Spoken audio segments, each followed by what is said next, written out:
로마서 4장 18절부터 25절 말씀입니다. 오늘 말씀은 계속해서 바울이 아브라함의 이야기를 하면서 믿음을 알려주고 있습니다.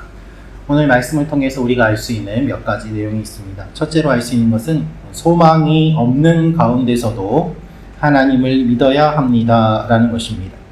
소망이 없는 가운데서도 하나님을 믿어야 합니다. 18절 말씀을 제가 읽어드리겠습니다. 아브라함이 바랄 수 없는 중에 바라고 믿었으니 이는 내 후손이 이같으리라 하신 말씀대로 많은 민족의 조상이 되게 하려 하심이라. 바울은 아브라함이 하나님을 믿게 된 상황에 대해서 이야기를 하고 있습니다. 아브라함은 바랄 수 없는 중에 믿었다라고 말을 합니다. 원어를 보면 아무런 소망이 없는 상황이라는 뜻입니다. 아무것도 보이지 않고 아무 소망도 없는 상황이지만 아브라함은 하나님을 믿었고 그래서 믿음의 조상이 되었습니다. 원어를 보면 무엇에 근거한다 라는 말인데 이러한 근거가 아무것도 없이 그는 하나님을 믿었다는 것입니다. 우리는 눈에 보이는 어떠한 소망이라든가 희망이라든가 가능성이 있으면 그것을 보고 믿습니다. 그러나 아브라함은 그것이 없이 하나님을 믿었습니다. 이것이 아브라함의 믿음의 특징입니다. 어떠한 소망도 없는 상황이었는데 하나님이 말씀하시는 그 말씀을 듣고 하나님의 소망의 근거에서 믿게 되었다는 것입니다. 따라서 아브라함의 믿음은 조건의 믿음이 아닙니다.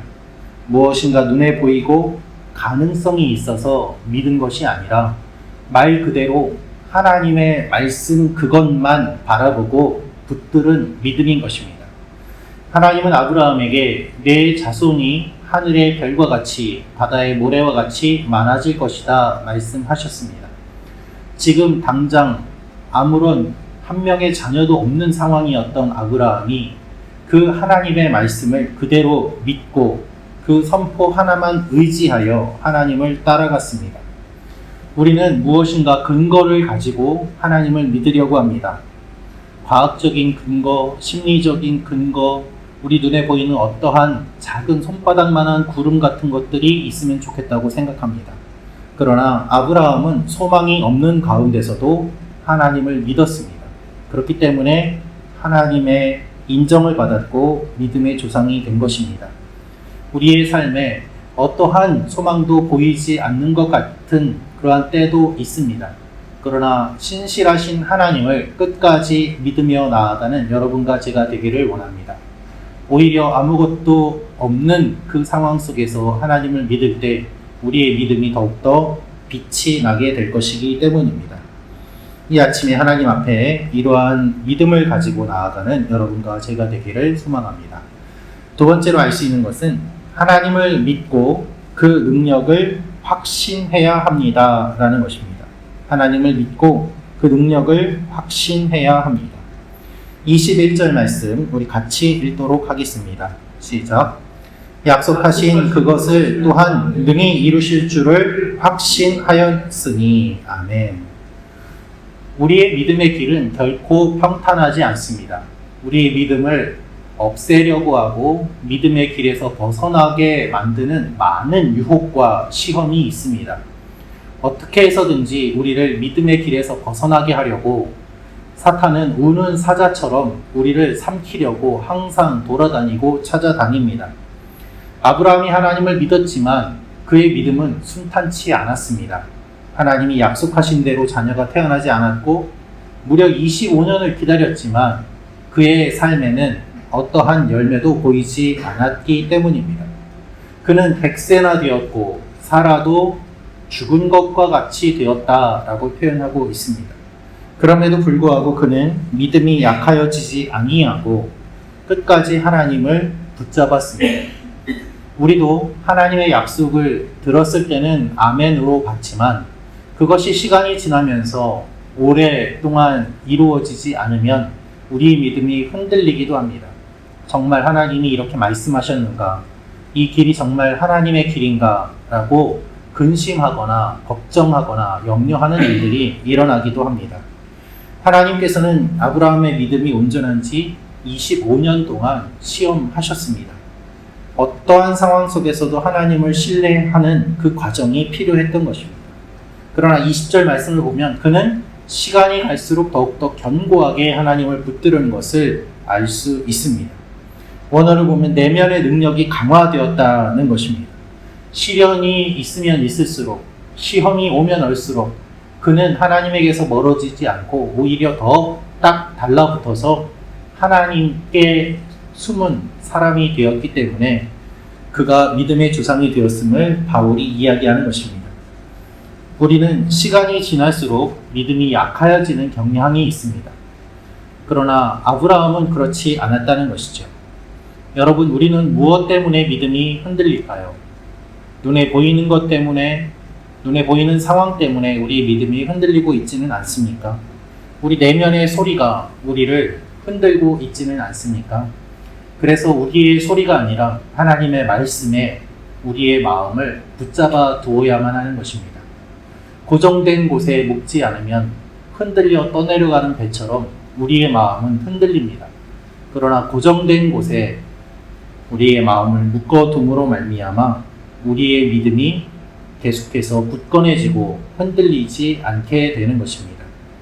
이 영적인 원리를 기억하며 하나님 앞에 믿음으로 나아가는 여러분과 제가 되기를 소망합니다. 그리하여 어떠한 일이 있어도 흔들리지 않는 굳건한 믿음의 사람으로 세워져 가기를 축원합니다. 마지막으로 알 수 있는 것은 예수님께서 우리를 의롭다 하시기 위해 살아나셨습니다 라는 것입니다. 예수님께서 우리를 의롭다 하시기 위해 살아나셨습니다. 아브라함이 하나님의 약속을 믿었을 뿐만 아니라 약속을 주신 하나님을 믿었습니다. 그가 자녀를 낳은 것도 믿음이지만 또 놀라운 사실은 그가 낳은 자녀를 하나님께서 바치라고 하셨을 때 그가 그 아들을 제물로 바치려고 했다는 것입니다. 실제로 그 아들을 죽이려고 하였습니다.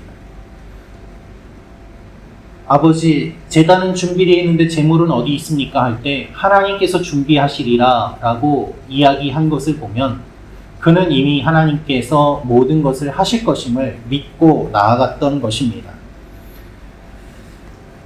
자신의 아들 이삭을 제물로 바치면서도 하나님께서 끝까지 하나님의 주권에 따라서 하실 것을 믿었던 것입니다. 그것이 아브라함의 믿음인 것이죠. 마찬가지로 예수님께서는 우리의 범죄 때문에 내어줌이 되었다라고 기록되어 있습니다. 우리의 죄 때문에 예수님이 십자가에 달려 돌아가시고 우리의 죄를 구속하시기 위하여 주님이 돌아가셨음을 이야기합니다. 이 모든 것이 믿는 자들을 위한 하나님의 계획임을 바울은 선포하고 있습니다. 이삭이 하나님께 바쳐질 때 하나님께서는 이삭 대신에 어린 양을 준비하셨지만 예수님께서는 실제로 십자가에 달려 돌아가심으로 말미암아 우리를 구원해 주신 그 사건, 이것이 무엇보다도 귀한 하나님의 선물이자 우리의 구원의 길이요 또한 능력이 됨을 바울이 이야기하고 있는 것입니다. 그래서 예수님의 십자가를 바라볼수록 우리의 믿음이 더욱더 견고하게 세워지고 하나님의 은혜가 우리 가운데 넘쳐나게 됩니다. 오늘 하루 우리가 지내면서 바쁘고 분주한 가운데서도 주님의 십자가를 한 번 더 묵상하며 나아가는 여러분과 제가 되기를 원합니다. 예수님께서 우리를 의롭다 하시기 위하여 돌아가시고 부활하신 이 사건이 우리의 믿음을 견고하게 세워주고 우리의 삶을 이끌어 줍니다. 우리의 삶에 일어나는 모든 일들이 하나님의 계획과 인도하심 가운데 있음을 믿고 주님 앞에 기도하며 나아가는 여러분과 제가 되기를 소망합니다. 기도하겠습니다.